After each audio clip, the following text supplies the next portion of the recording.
Jeff to introduce Kay for us this evening.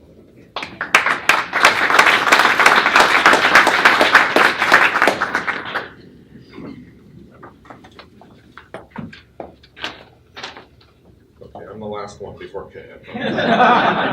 Yes. So welcome everyone. It's a real thrill for me to be able to introduce you to Kay, my former classmate, to deliver tonight's lecture. But before I go further, I want to just add one bit of history about this lecture series.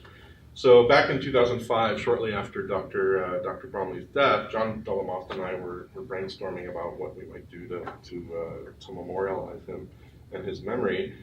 And John came up with this idea for a joint lecture series. So then the question turned to, okay, so who are we going to partner with? And of course, he had had many relations with Harvard and Yale, and he was thinking along those lines. And I said, well, you know, I think actually the center of gravity for science policy studies in the States is kind of shifting to the South, and you know, solid programs in Washington, D.C. and in Atlanta and out west. Anyway, so long story short, I encouraged him to think of George Washington University, put him in touch with Nick, and here we are, 12 years later, not only with a successful ongoing collaboration between U of O and GW, but also with a GW alum as our speaker tonight. So I met Kay about, as I said, about 24 years ago in the master's program in Science, Technology, and Policy at GW. It was 1993. It was an exciting time because it was the first year of the Clinton administration. And it was a really wonderful time to be in Washington and studying public policy in S&T. After all, Vice President Gore had just invented the internet, or so we were told. And Dr. Bromley at that point had served under President Bush. He passed the torch to Dr. Jack Gibbons as the president's science advisor, who I would note had been in the post since the 12th day of that administration. Something we're not seeing in the current administration. Our master's program was part of the Elliott School of International Affairs, as Nick said, and had a strong international and comparative focus. I particularly remember a small seminar course that Kay and I had where we examined different science systems around the world, and indeed we were studying science diplomacy long before it became the buzzword that it is today.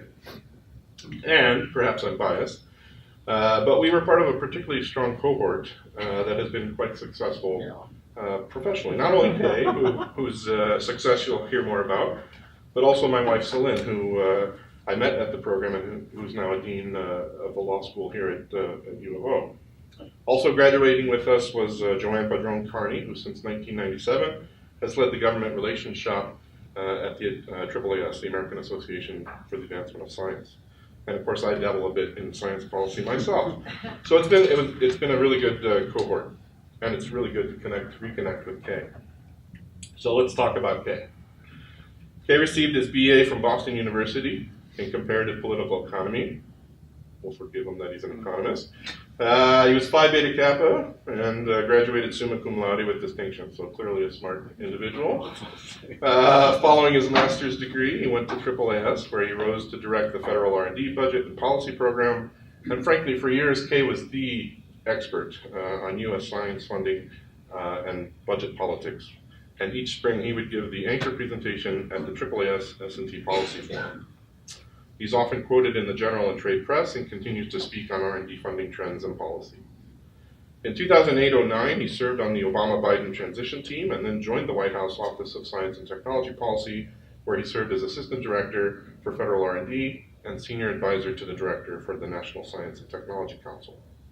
He was the chief advisor on S&T budgets, appropriations, and indicators for Dr. John Holdren, President Obama's science advisor and director of OSTP. How time flies, and how much has changed in the White House, although most of that in the last 74 days. But indeed, with the recent turn of events in Washington, Kay has chosen to pursue other interests, and he is now back at AAAS as a visiting scholar in science policy and teaches part-time at GW. So I think we're very lucky to have him tonight to share his insights on science policy. So please join me in giving a very warm welcome to our friend Kay.